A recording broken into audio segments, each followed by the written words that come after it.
Selamat pagi, kita ketemu lagi dalam pertemuan kedua mata kuliah e-bisnis. Hari ini saya akan membahas singkat 4 materi. Yang pertama, definisi e-bisnis dan e-commerce.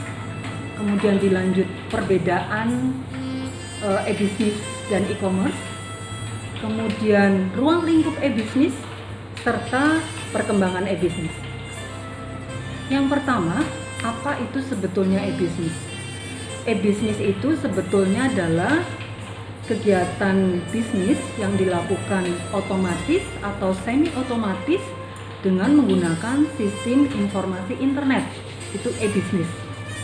Tetapi kalau e-commerce adalah satu bentuk kegiatan transaksi jual beli barang dan jasa secara online. Nah, ini definisi yang singkatnya.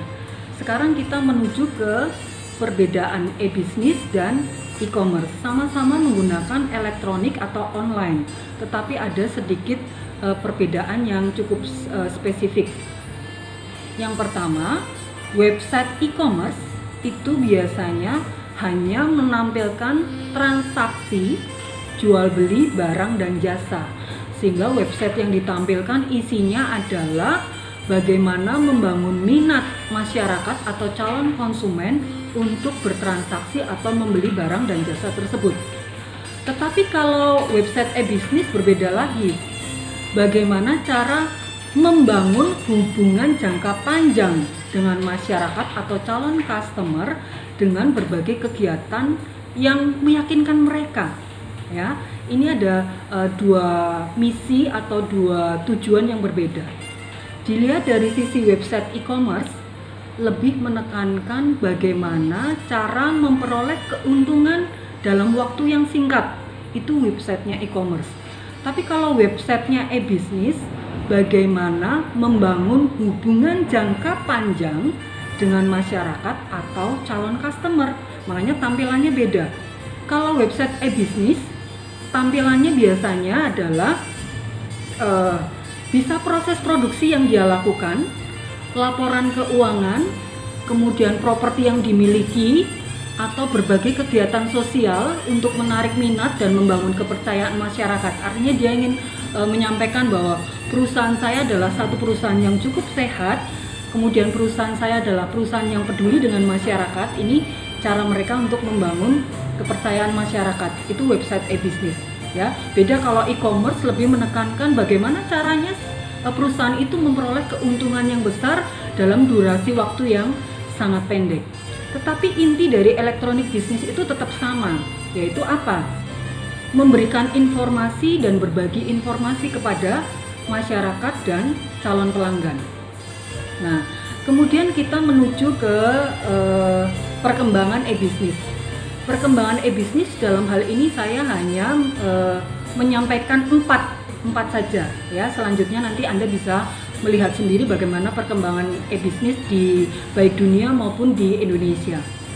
Pertama, e-bisnis di tahun 1970 itu yang kita namakan e-bisnis di sana adalah bahwa internet atau transaksi jual beli bisa melakukan satu pembayaran dengan yang namanya electronic fund transfer. Itu tahun 1970. Kemudian berkembang lagi menjadi EDI. EDI itu Electronic Data Interchange. Jadi tidak hanya melakukan fund transfer, tetapi berlanjut melakukan pertukaran dokumen-dokumen sampai pada transaksi penjualan. Ya. Kemudian tahun 1990 kembali berkembang. Jadi internet itu tidak hanya melakukan pertukaran keuangan, data, tetapi juga bisa melakukan atau menampilkan video, menampilkan animasi, menampilkan suara. Ya, kalau yang sekarang itu dengan teknologi www ya atau www itu website. Itu tahun 1990. Kemudian tahun 2000 perkembangan e-bisnis sangat pesat. Itu dimulai dari Amerika, Eropa, dan Asia. Dan Indonesia mengikuti dan ada di dalamnya bahwa perkembangan dunia digital tidak hanya menampilkan informasi tetapi sudah melakukan berbagai bentuk transaksi tidak hanya lokal tetapi bisa mengglobal, ya. Jadi hubungan yang dibangun tidak hanya nasional tetapi sudah mulai internasional. Berbagai transaksi sudah bisa dilakukan secara digital. Itu perkembangan e-bisnis. Perkembangan lebih lanjut ini adalah tugas Anda untuk mencari perkembangan e-bisnis di era milenial saat ini, yaitu nanti tugas Anda yang nanti akan saya berikan di akhir pertemuan ini. Kemudian di dalam e-bisnis pada perkembangannya ada 4 kunci yang harus Anda perhatikan di dalam e-bisnis. Itu ada what, ada who, ada where, dan ada why. What itu artinya adalah apa itu e-bisnis dan apa itu e-commerce, ya. E-commerce adalah bagian dari e-bisnis. Karena apa? E-commerce itu hanya kegiatan transaksi jual beli barang dan jasa secara online. Kalau e-bisnis sifatnya lebih luas, karena di dalam e-bisnis bagaimana membangun hubungan jangka panjang dengan calon pelanggan atau masyarakat. Nah, itu e-bisnis. Kemudian who, siapa saja yang terlibat dalam aktivitas di dunia e-bisnis? Banyak, ya. Bisa agent, bisa businessman, bisa government, bisa employee, bisa device, bisa family, ya. Itu where artinya e-bisnis bisa dilakukan di mana? Di mana saja dan di kapan saja. Di mana saja dan kapan saja sejauh di situ ada jaringan internet, ya. Di situ ada jaringan internet sehingga mereka bisa melakukan kegiatan activity e-bisnis. Backgroundnya e-bisnis itu sebetulnya apa sih? Munculnya e-bisnis itu karena adanya perubahan lingkungan, ya. Dengan adanya perubahan lingkungan timbul satu problem atau masalah. Nah, problem atau masalah itu kemudian dilakukan riset atau penelitian dengan memanfaatkan teknologi saat itu atau teknologi yang paling update untuk menyelesaikan masalah tersebut.